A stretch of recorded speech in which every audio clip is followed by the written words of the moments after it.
Profit of rupees 84 is divided among A and B in the ratio 1 by 3 is to 1 by 4. What will be the share of each? So we can say that A is to B ratio is equal to 1 by 3 is to 1 by 4.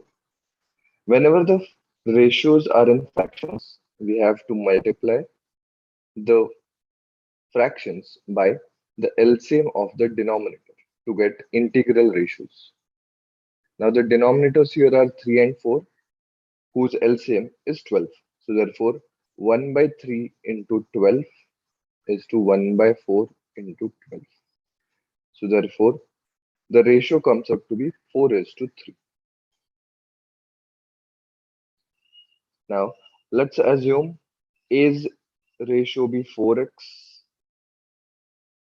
B will be 3x, and therefore total is 7x. Now total profit is 84. So 7x is equal to 84.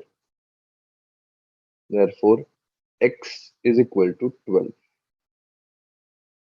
Now we have been asked the share of each person. So A becomes 12 fours are 48 and B becomes 12 threes are 36.